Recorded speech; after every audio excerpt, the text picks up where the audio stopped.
Hey friends, welcome back to the Broken to Beloved podcast. I hope to provide practical resources through compassionate conversations and move toward healing and wholeness.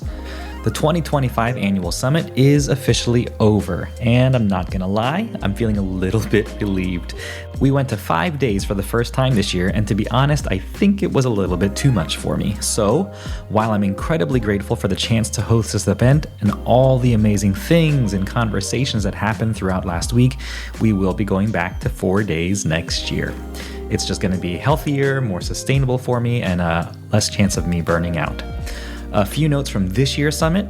We had over 3,900 individuals register from all over the world. And I hope that what you hear when you hear that is that you are not alone. I've heard feedback from lots of you in my DMs, comments, and email about the sessions that resonated with you.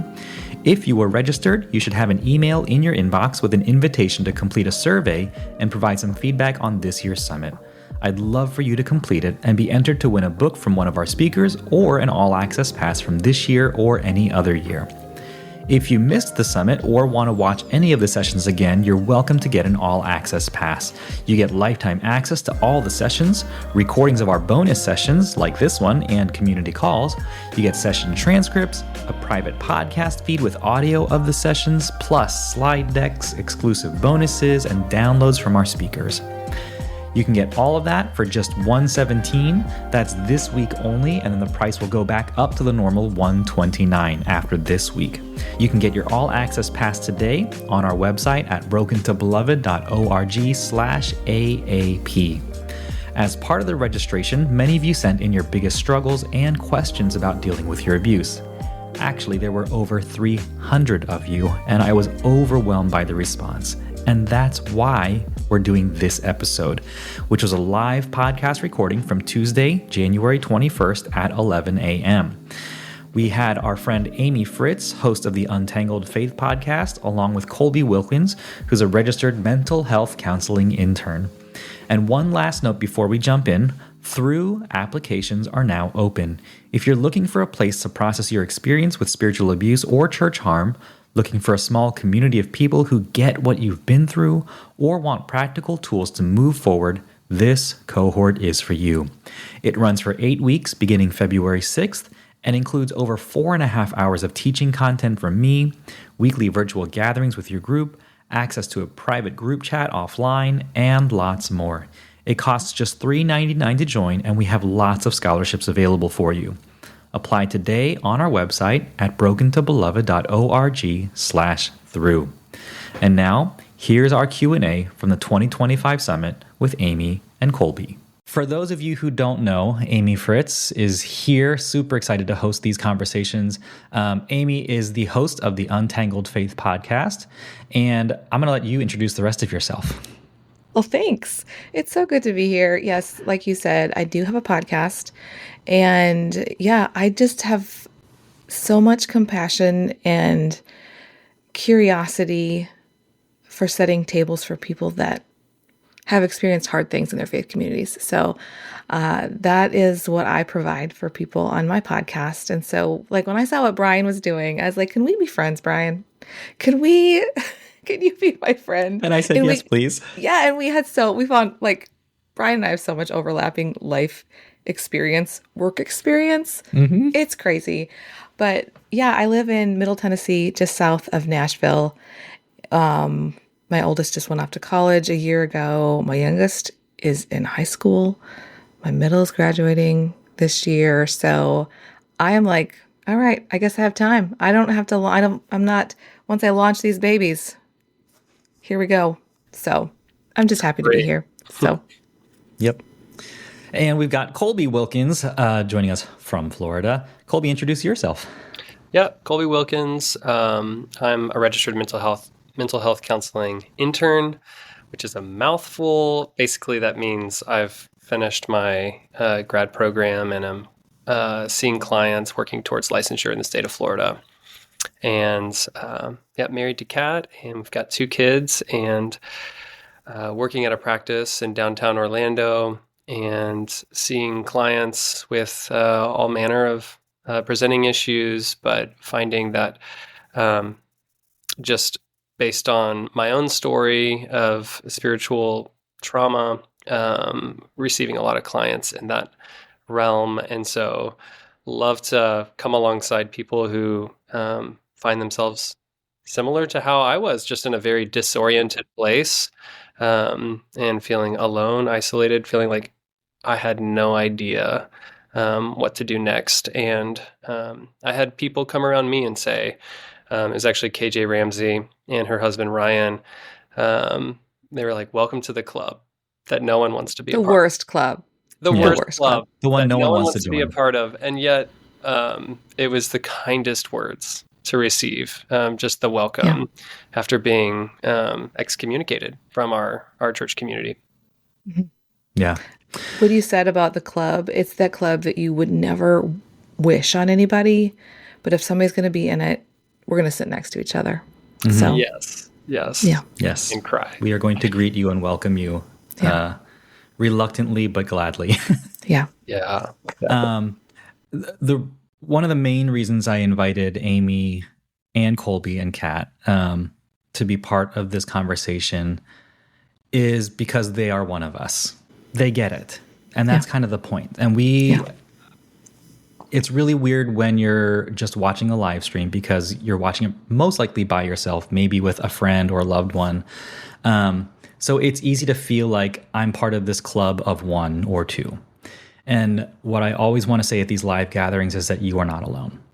Is that as of this morning, there are almost 3,600 people registered and watching the summit and being part of it.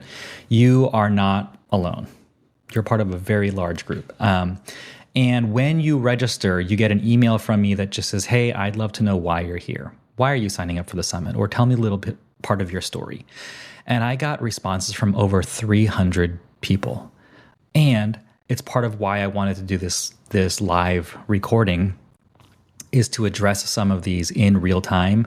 For the last 2 years, I used to try to respond to as many of those emails as I could. There's just too many of them now, and I can't.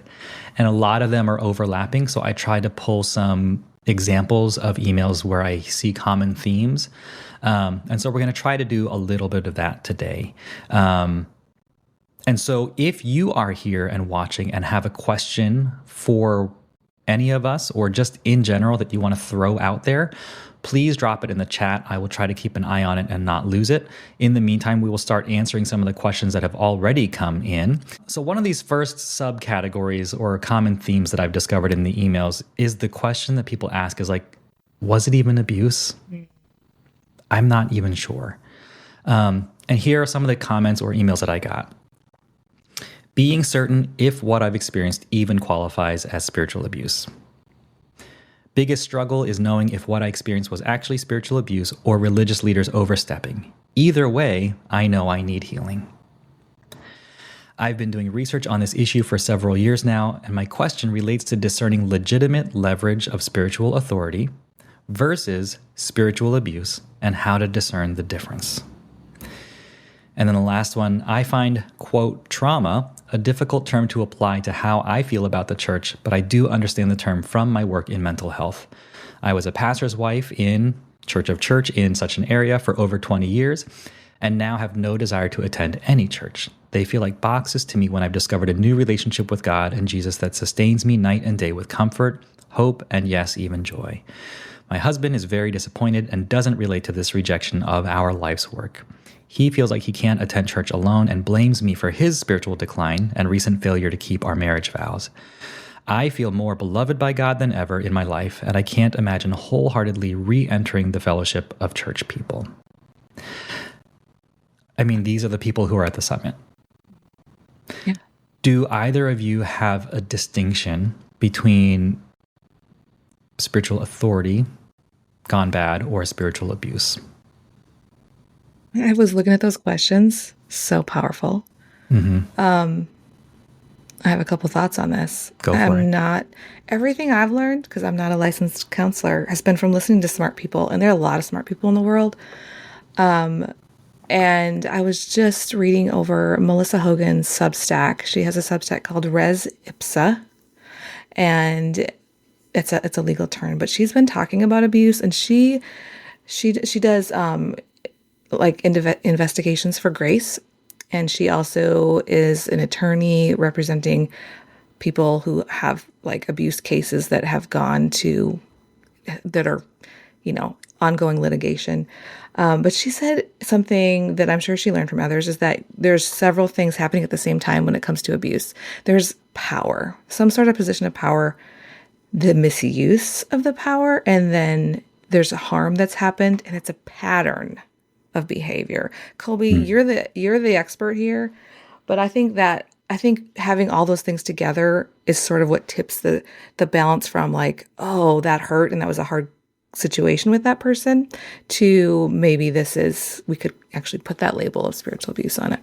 Yeah. I think that's a really helpful recipe of a terrible cocktail. And maybe, and Brian, you actually spoke to this last night in the live call, but just including that element of spiritual authority, because that's what makes spiritual abuse so insidious. Is it? Yeah.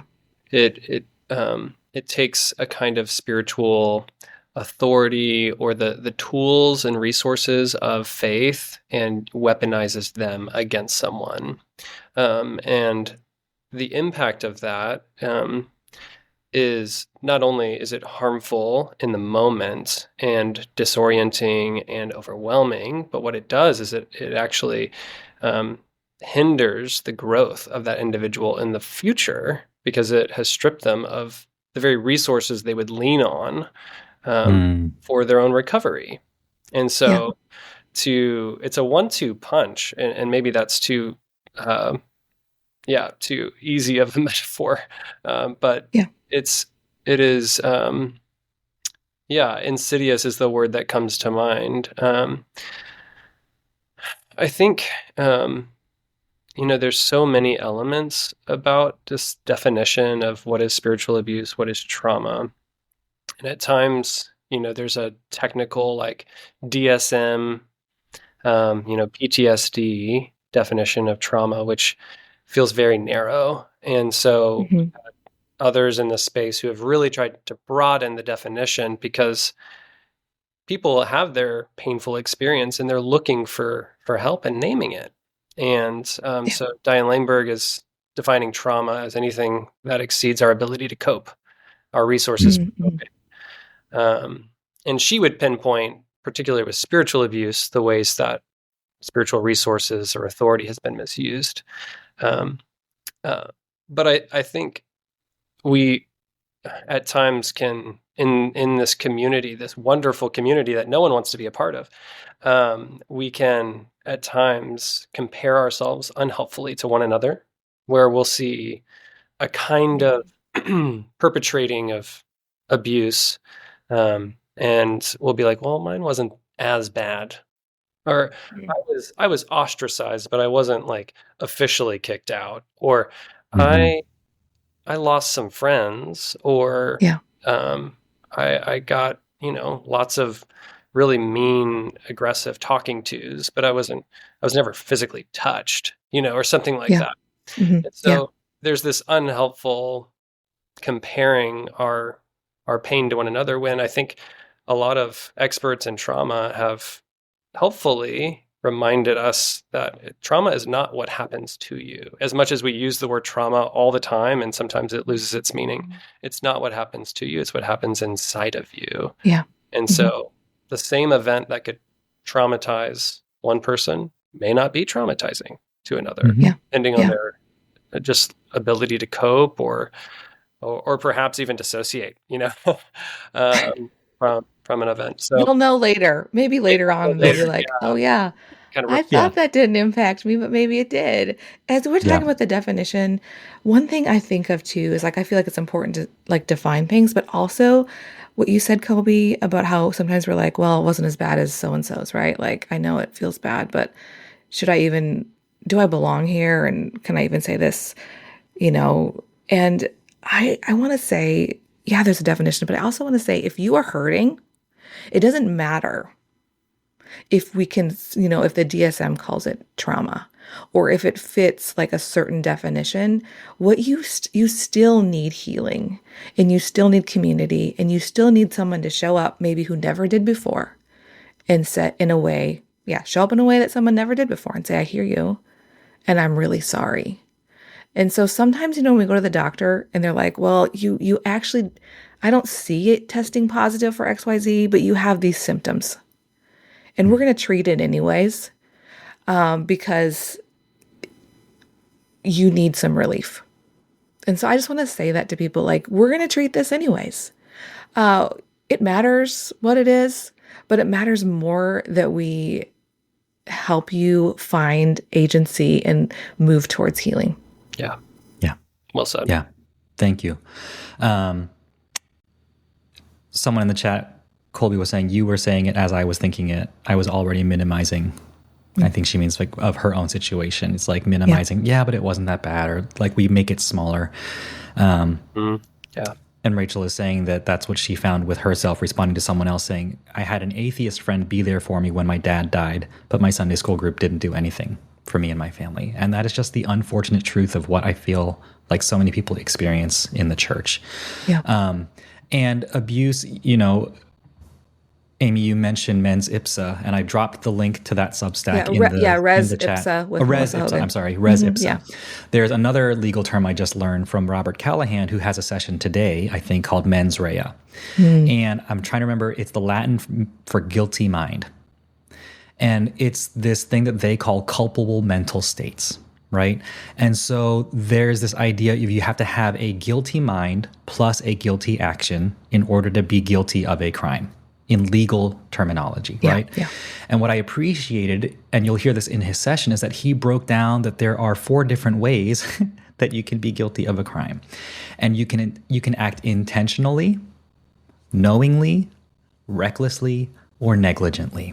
And it like blew my mind open to kind of the versions of spiritual abuse I think that people experience in the church. Yeah.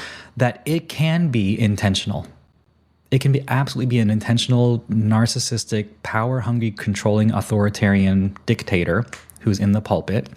Or it can be a completely negligent pastor who has no self-awareness and truly believes on the inside that they are helping you, but they're just doing harm everywhere they go. Yeah. And both can be true, and both can be spiritual abuse. Yeah. So I think, when it comes to defining it, sometimes it's spiritual authority or it's accountability that we don't want to receive, and we cry harm, right? Yeah. And sometimes it is just outright abuse. And so this is where we often recommend that you find someone else who is an expert, whether it's a therapist or a counselor or somebody else. And it's not a diagnosis necessarily, but it's hey, ask someone else. Does this sound right to you? Does this sound off to you? And it's so hard to do by yourself. I would say it's almost impossible to do by yourself because we are constantly minimizing, or we've been primed, as some people would say, in any environment that we grew up in to just gaslight ourselves. It's like, no, that's not really what happened. That can't be right.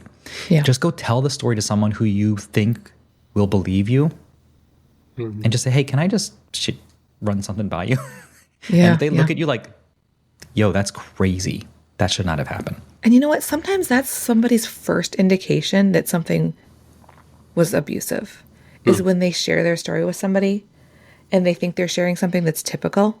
Especially this happens in women that are experiencing domestic violence all the time, because they have in their mind, they have this idea that domestic violence means somebody laid their hands on somebody and left a mark. And when they tell their story to someone and the person sitting across from them goes, oh, wow. And they're like, wait, that's not normal. Like there's such a powerful moment there. Yeah. And a hard moment too, when it's the realization for you. Yeah. And I get this a lot in the cohort that we run, where we spend an entire week just defining terms. What is spiritual abuse? What is trauma? What is deconstruction? What is narcissism? What is gaslighting? And inevitably, in every cohort, we have a few people who have the light bulb moment in the group in real time, oh my gosh, I was abused. And it's like, it's such a tender moment that you want to navigate carefully. So it's another really important thing why, when you choose to share your story, that it's someone that you feel safe with. Yeah. Someone you think will believe you. Adam Young learned from him is like, listen, just don't throw your pearls before swine. Your story isn't for everyone. Yes. Yes. I was also going to add, I think, I was reflecting even on my own story and my own reluctance to use the word abuse, because I was thinking, oh, my abusive pastor would not accept this term, and those around him would not accept this. And I was so trapped in that mentality of like, I need to prove myself and prove what's happened to me, not only to me, but I need them to know it. And getting stuck there. When I think what you're saying, Brian, like, and what Adam Young was saying, like finding a safe person who has earned the right to hear the story through their own safety cues that they've, and just a track record of, this is someone who is going to handle my story with grace and who's going to be there to listen with both ears and is going to be compassionate with me. Yeah. And knowing that someone who is in that system is not going to be able to do most often. So yeah, just compassion for that part of you that wants to say it was abuse, but struggles because it's a big word, and to kind of get over the hump and say, this was harmful. No, actually, this was abuse. I think is a really important realization for yourself. And yeah, it's a journey to get there as well. It can't, for some, it's not an overnight realization or in a moment, but journeying. And maybe it's through a cohort, like Brian's talking about, understanding terms and being like, it finally connecting, finally clicking and being like, yes, that is what I experienced. Yeah. Thank you. Let's jump to that idea of relationships, because we have a lot of questions around this too. So here are 3 examples. How do I navigate the relationships with people who know what happened and have chosen to remain connected to the place of my spiritual abuse? Some staff still want to be friends with me while continuing to benefit from the perks of the place that caused such hurt. Another one says, I don't know if I'll be able to read this one. This entire summit comes at a great time for me personally. On January 5th, one of my abusers died. A lot of spiritual abuse. And learning to heal from that is almost confusing. The relief that she can no longer abuse anyone, anywhere, and the grief that no acknowledgement, no apologies, no attempt at reconciliation was her heart right before she died. Another one, just how do I open myself to trust again? Asked by a disheartened servant leadership coach. There are so many questions around relationship and so many broken and ruptured relationships that happen when this happens, when we try to tell our stories, when we try to decide whether to stay or leave. Actually, why don't I throw a few stay or leave questions too? My biggest struggle question is just whether I should continue to stay or leave. My biggest struggle right now is when to leave a church, my church. Many things aren't right. I don't feel safe. I've changed and grown so much. It's not a good fit, and I disagree with so much, but I also love some of the people, good people.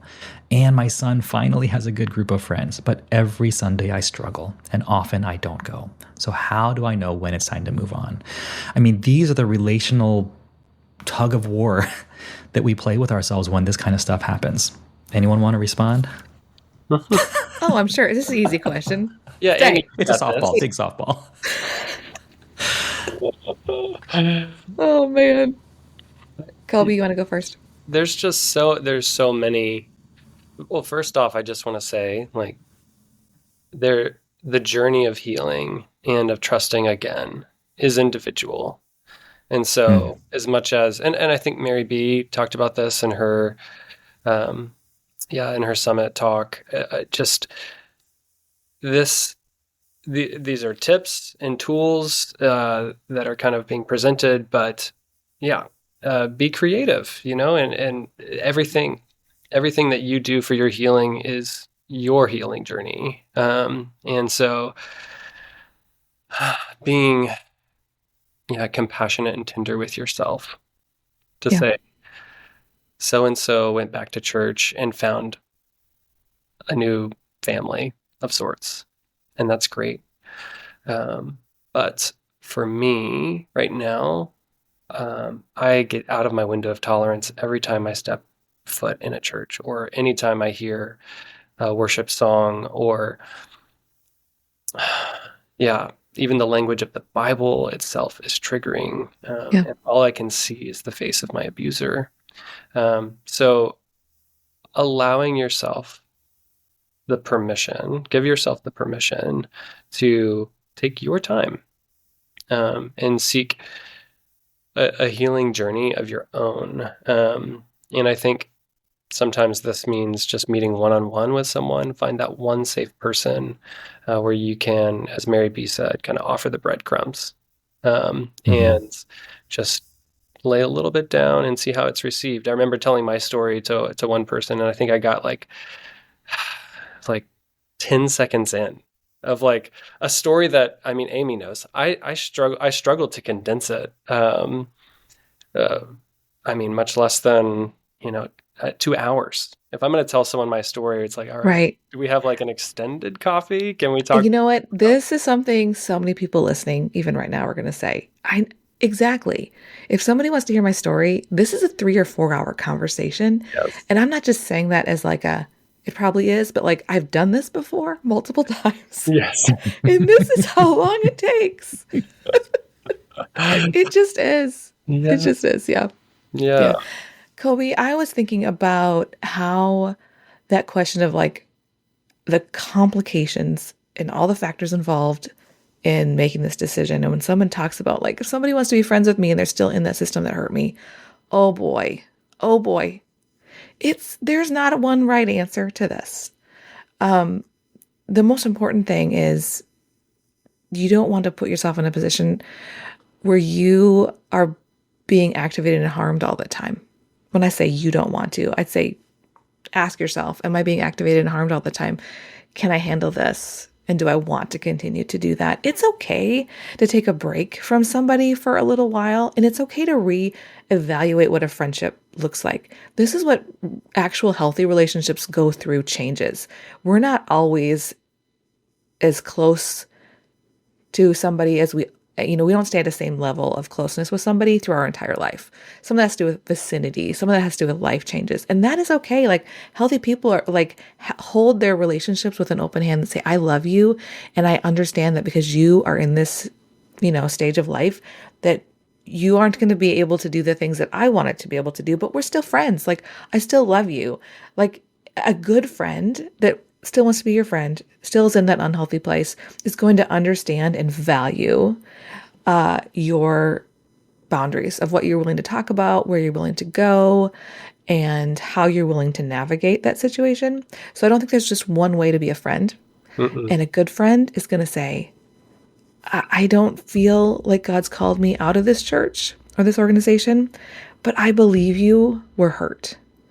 And I still want to be your friend. Show me how I can do that in a way that best helps you. I had a friend like that, and I cannot tell you how powerful that was.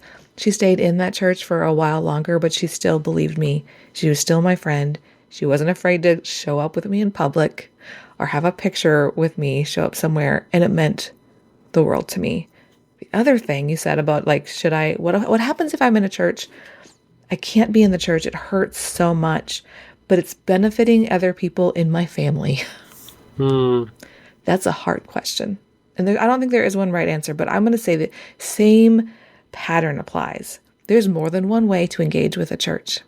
And everyone in your family doesn't have to engage the same way at the same level. You could decide on Sunday mornings, we do something here that benefits everybody. But my kids love the youth group. And so they're still going to be connected to this youth group, even if I'm not there for the sermon on Sunday morning. They're still going to their regular gatherings because the leaders they've connected with, the friends that they have actually been helpful to them. Yeah. You can do that. You don't have to like have your whole entire family, everybody be totally engaged at the same level, at the same place. Yeah. And you can be in different places. And you can do it in an age-appropriate way. Yes. So when we left 3 years ago, our son was 5. And we stayed too much longer for his sake to have friends and be part of the Sunday school and the children's church and all these things. And when we finally did leave, it was so hard to explain why he couldn't go see his friends, And now he's 8, and he asked again recently about it and just kind of expressed sadness about this one friend that he hadn't seen in so long. And it breaks our hearts because her mom is still one of the staff members and knows everything that happened and is still there and still part of it and all of these things. And the best way we've been able to explain it that we have is like, because he also deals with bullies at school. And so it's like, hey, you know how sometimes kids get bullied? Well, guess what? Grown-ups can be bullies too. And mommy and daddy were being bullied at this church, and it just wasn't okay for us to stay there anymore. And you know what? He never asked again. He's like, oh, I'm really sorry. And again, you get to make those decisions for yourself. And I think this is what's so key when you're doing work with abuse and trauma, is that abuse so often strips you of your agency or your ability to make a choice for yourself. And so when you feel empowered and enabled to make a choice for yourself, that is a healing work. And Dr. Allison Cook would say, her latest book, I Shouldn't Feel This Way, she talks about name, frame, and brave. Can I name the thing that happened to me? Can I frame it in a way that helps me to understand what happened? And sometimes reframing in a positive light without the bypassing, especially without spiritual bypassing of let me just slap a scripture on it. But the brave piece, and she said this to me in our podcast. It's the very first podcast episode if you want to go find it. But I told her of all the deep shame that I felt from staying too long and not leaving sooner in my position. And yet, Amy, like you said, sometimes our paycheck is tied to that. Our health insurance is tied to that. It's like, if I leave, our family has nothing. What do I do? And so there's always that tension there. And she just said, but of course you stayed. You had to provide for your family. Of course you stayed. And like, it just felt like so much grace for me in that moment. 3 years later, to finally feel the release of, oh, I don't have to shame myself for that anymore. And so I would say that to anyone who's here and feels the shame or the burden of still being at, or of making a decision to leave, or staying for the sake of your kids, or for whatever the reason is, like there are reasons for all of those things, and they are complicated and they are nuanced. Right. Yes. And there is no black and white. There is no clear right and wrong almost ever. But if you feel like you have the agency and empowerment to make the choice for yourself, that is going to be huge. Yeah. That reminds me of a conversation I had with somebody that, I knew that they were in a church where the pastor, there was red flags flying. I had seen them because this is a pastor that used to pastor a church in my area. And then I was like, oh no, this guy moved to this person's church. And like, you just can't make somebody see something when they're not ready to see it. But I did have a conversation with. Say it again. Underline it. But there was a point where I you can't make people see. Yeah, right. Read Betrayal Blindness. This is about betrayal blindness. This is like such a powerful thing. But I did reach out and I said, and I think this was the Holy Spirit that said, don't put her in a position that she's not ready to be in and take away her agency. So I said, hey, I have some concerns. Let me know if you want to hear them. Past Amy would have been like, here are 10 things you absolutely need to know right now. Mm-hmm. And this person responded and said, I believe you. I am not in a place to process that right now. because they were going through a whole lot of work things and a whole lot of family things and a whole lot of trauma things. And so this may be you. You may be the, I believe it is a dumpster fire, but I also know my family is in crisis or whatever, something else is in crisis, and I need to deal with that first. Deal with that first. Of course you'll deal with that first. There's no shame in that. This friend emailed me back 6 months later or whatever and says, I'm ready. Tell me what you know. And it had to happen on that timeline. Yeah. And I didn't feel bad about it because I was trying to practice what some people had taken away from me long ago. You know, it was like, take away your agency, force you, just like other people have forced you to do something that you don't feel comfortable with. That's not what we want to do here. And so I just love that Brian repeated what Allison said. Of course you made that hard decision. And there's no shame in that. Yeah. Colby, I know you've got to go in a few minutes, so I want to ask you one question and then just leave when you need to. Okay, Thank you great. for being Thanks, here. Mm-hmm. There are a lot of questions from mental health coaches, counselors, therapists who are saying, I haven't dealt with this, but I have so many people coming into my office and I don't know how to help them, identify with them, name things, whatever it is. Clients who don't understand why they feel insecure approaching God, suppressing emotions in the name of not being grateful or denouncing lies, but then not being able to dig deeper. Any advice you would have for therapists and counselors out there having experienced this yourself? Yeah. I will say I'm a newer therapist, have worked as a pastor in the past. And so coming at this as a rookie. So if you are a veteran therapist, hear me, is just humbly here offering something. Uh-oh, did he freeze for you, Amy? Colby froze for me. Oh, I froze. There we go. I didn't freeze on my end, but it's my computer. I wonder if it's my internet connection. Would it be best if I try to change that connection? Just keep talking. Nah, just keep going. You're saying you were a rookie, and then you were moving on. So with that caveat aside, I would say as therapists, it's our ethical duty in areas where we feel incompetent, to refer out. So maybe it's not your turn to sit with this person. Maybe that's not what you were first hoping to hear. But maybe secondly, if you do feel like you can create the space within yourself to be a non-judgmental presence where you make it your aim, like with all spiritual trauma is trauma. And so if you work with trauma victims, you have a framework that is helpful, beginning with stabilization and then doing story work and then moving into reconnection and asking questions of like, what does it mean to move in, to move on and to live my life to the full and to trust again, those kinds of things. And so the framework of working with a trauma victim and working with a spiritual trauma victim generally are the same. I think where there needs to be a lot of patience and a lot of curiosity and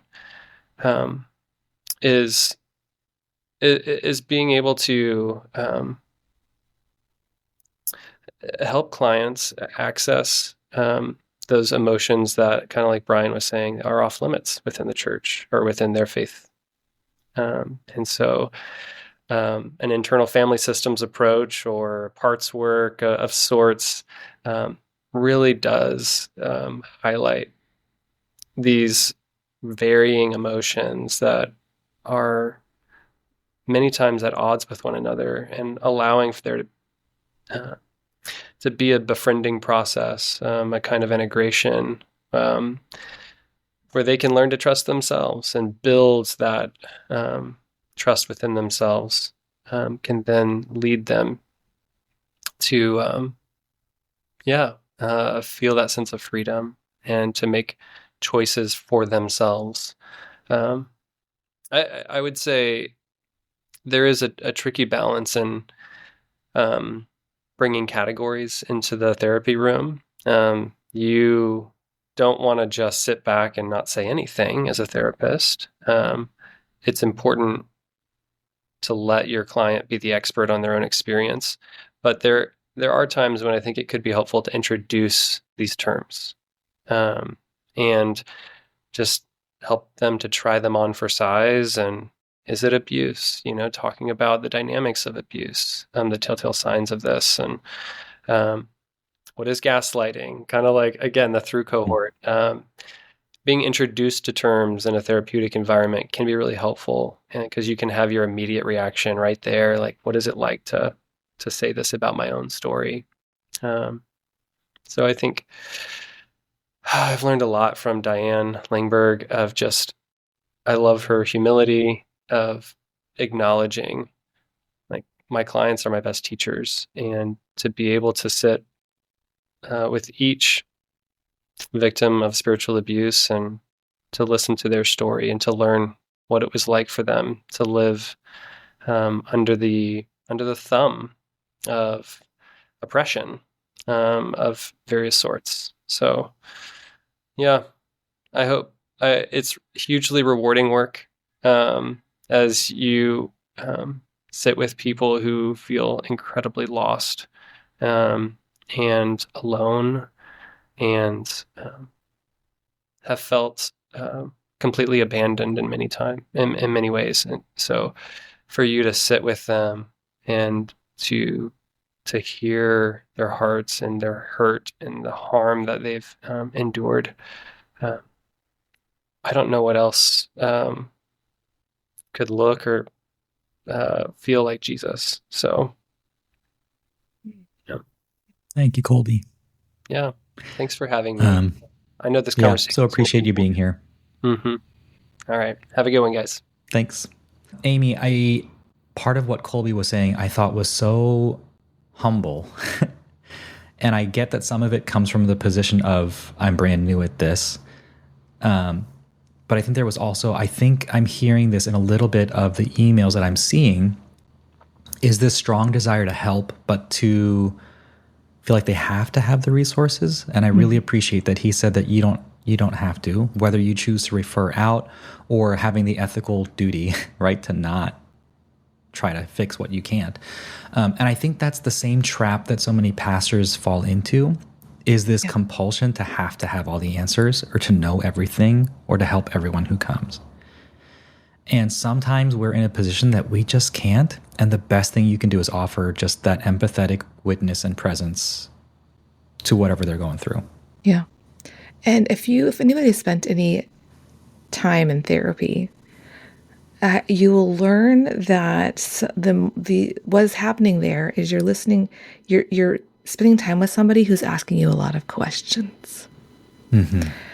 They're not telling you what to do. And so I think that's just I would take a page from that. If you are in any position of leadership in a community where you might come across somebody that comes to you and they have been hurt, be an empathetic question asker. Mm-hmm. And that is one of the best gifts that you can give to somebody. Emily P. Freeman talks about arrows and like gathering people around you to talk about, she says, we're going to talk about Q's and A's, which is not questions and answers, but like questions and arrows.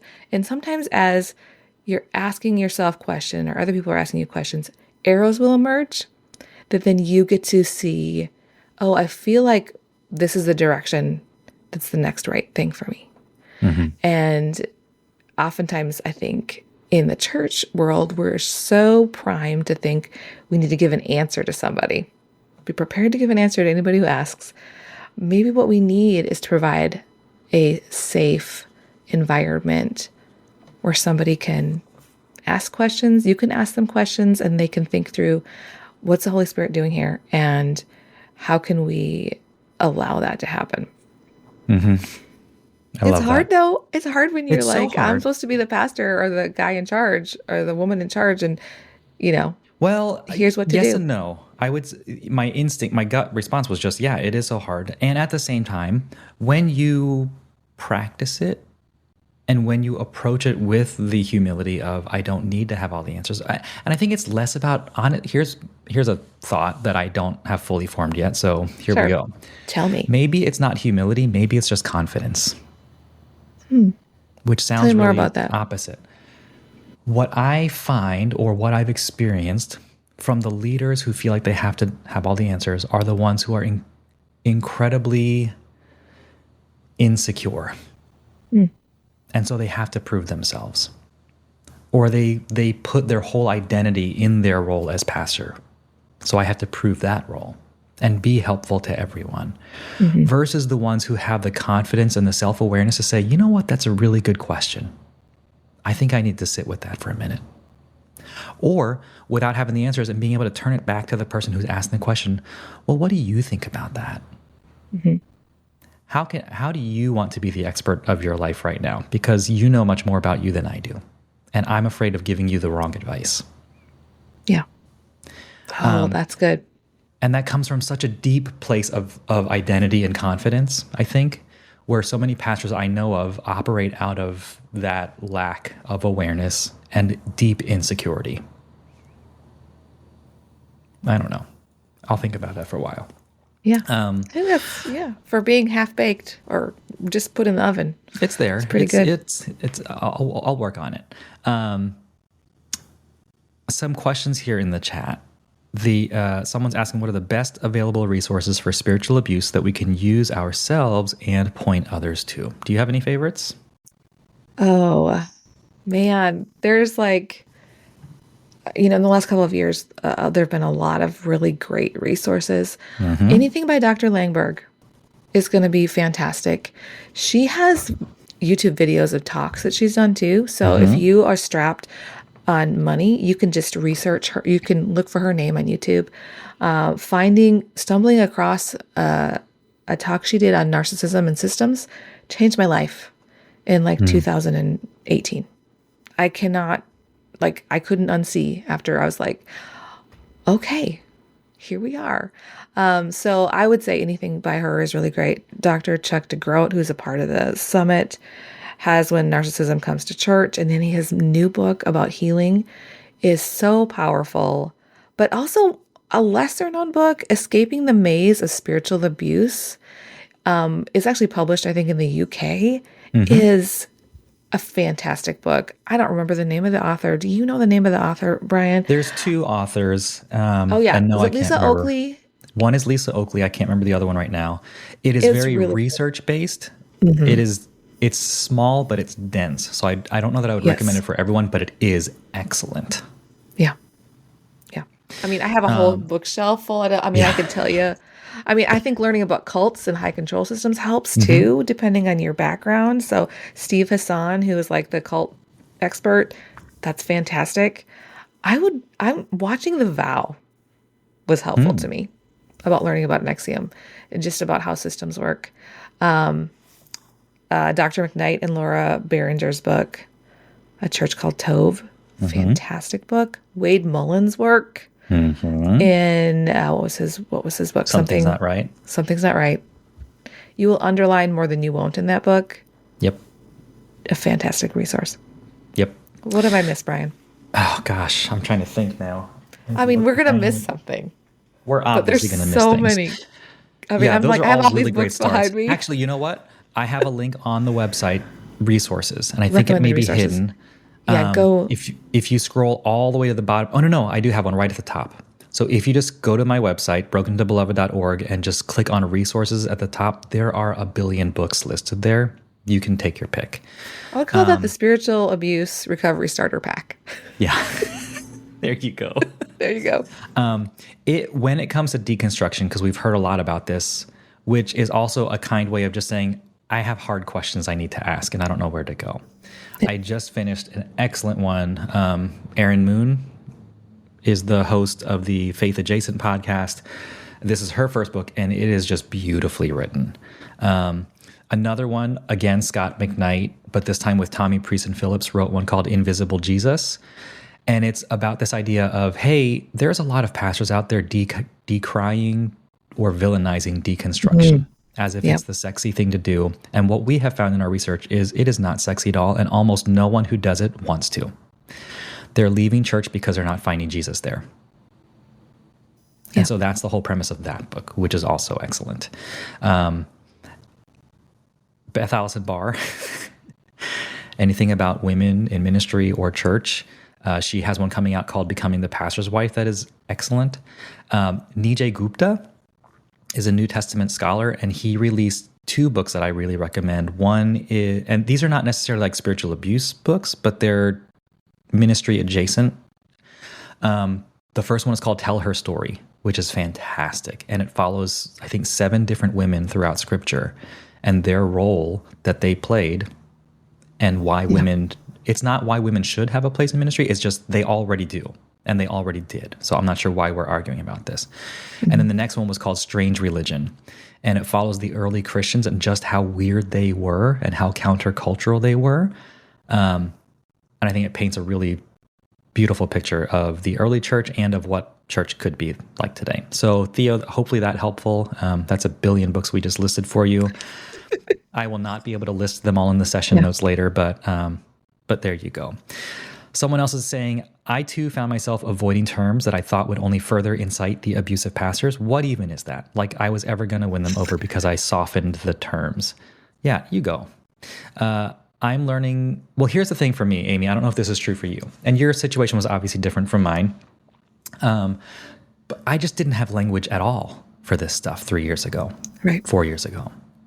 And so the first thing is equipping yourself with the language to have terms and then come to terms with those terms to be able to say and own, it's like, yeah, you know what? I was abused. You know what? I have trauma, and here's what I want to do about it. And it's okay for me to pursue healing, and having the label can help. And that person that is a harmful, abusive person, they're never going to want to wear the label of abuse. No. They're never going to. And permission to not worry about winning them over. Yes. Permission to just say, go with God. Mm-hmm. I hope you figure it out someday. Mm-hmm. But you don't have to carry that burden. No. And for many of us, the worst thing that's going to happen, they're already sort of doing, and you've survived. It's possible you've survived the worst thing. It's very likely. I mean, it sucks and it hurts, but most of these guys want to operate in the dark, and call it the light. Yeah, turn the light on. They don't like it. Yeah. Sunlight is the best disinfectant, right? That's I forget who says that. It was a judge. And then Shannon judge. Martin writes, she wrote this in a Substack as a throwaway line, and I've just held on to it, and I had a whole conversation with her about it. I can't wait to hear you say this. I think I know what you're going to say. And of course, I'm going to misquote it now because I'm trying to remember it. But it was the idea of, oh gosh, it's something along the lines of turning on the lights. See, now I'm going to forget it. We'll find it and we'll share it later. A good reason to come back. Yes, good reason to come back. She's had some really great things to say too about also like you can forgive somebody and that doesn't mean they need to have proximity. 100%. That's a word. 100%. That is a word. Yeah. How do you navigate breaking relationships or grieving and the congregation's use of scripture of not forgiving and feeling the guilt of dishonoring God? That's a real question.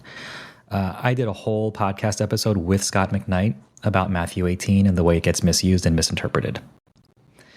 I would just point you to that rather than us trying to answer it here, because that's a good one. Matthew 18 does not apply when it is not a peer-to-peer relationship. So and abuse happens often because of the power differential. Absolutely. It's not 100%. A peer thing. Yeah. Yep.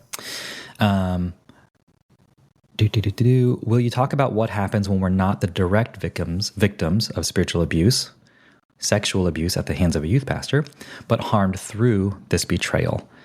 It's eye-opening to see that there's still harm when treasured relationships are broken, even when you don't consider yourself the direct victim.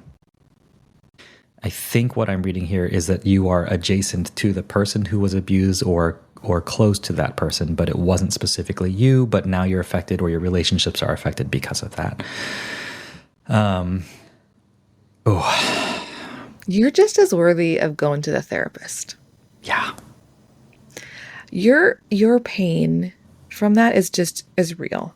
It's different, but it is very real. I have shared this before. A friend had shared the most thoughtful thing someone had said to her, and I think this applies here, is that, a friend Catherine had run into a friend, Lynn. Catherine was complaining about, oh, my day was so hard. All these really hard things happened. And then Catherine was like, oh, Lynn, I'm so sorry. You're going through cancer treatment. I should have just been quiet. And Lynn said, Catherine, do you know what I found to be the hardest thing? The thing you're going through at the time.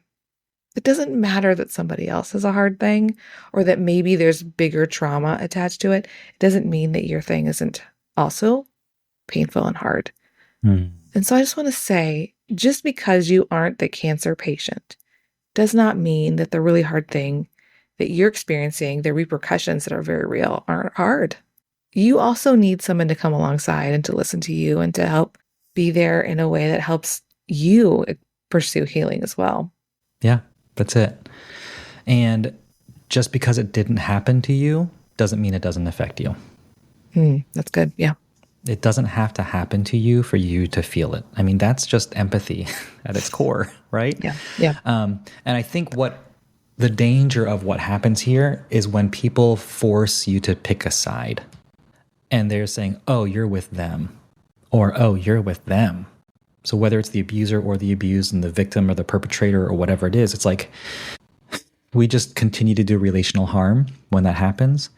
And we have to, again, with agency and empowerment, choose what works for us and sometimes draw healthy boundaries for ourselves when we recognize it's like, if they are going to continue to support this abusive pastor, I can't be friends with them right now.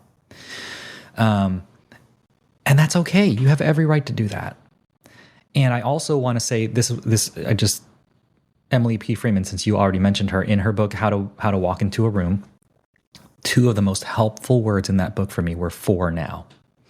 Any decision you make, any discernment that you are trying to work towards, add the 2 words "for now" at the end, and it removes so much of the pressure from that decision. It doesn't have to be forever. It can just be for now. I love that. I love that. Someone's asking for a request. This was good. I would love to have a resource specifically designed to inform those who want to support a person who's been through spiritual abuse, educating what to say, what not to say. I'd like to amend my request for that resource to be more accurately for others who are siding with the abusers out of ignorance. That is so tricky. I think a lot of the ignorance sometimes, well, I said a lot and sometimes, so that's kind of contradictory. Very often, ignorance is a byproduct of betrayal blindness, where there's something happening in that brain that says, it's going to cost me something to see that. It's going to require something of me that it's going to be too much for me to handle. And so your brain's like, danger, danger. Don't look over there. You can't handle this. And like, this is a wonderful thing that God created in the bodies that helps like small children that are undergoing abuse, right? Because their little psyches could not handle to understand what they're experiencing. It protects them. But at a certain point, it doesn't protect us. But maybe it helps to understand why somebody is resisting that. It will cost them something. Yeah. It will cost them something to do it. I'm not saying they shouldn't. Yeah. It will cost them something. And sometimes coming in a little sideways, saying, this isn't about the thing that you don't want to think about. But here's an adjacent thing. Would you think about that? Yeah. And sometimes that little bit of sideways thing gets the light in and starts and illuminates things in a way that could never have happened if they felt like, Brian wants me to read this because he wants me to leave my church and I'm not gonna, that the walls are up. Yeah. But, like Steve Hassan said, the cult guy, he said, I couldn't go and tell somebody who was in the Moonies that was, the Moonies are terrible. Watch all these documentaries about the Moonies. But what I could tell them is about a different cult that was very similar and say, isn't this interesting? Would you read that? Isn't that wild? This what do you think happens about that? All the time where somebody then they will take that in and then they'll be like, oh, this sounds familiar. And it got past their defenses because they didn't think to have their defenses up.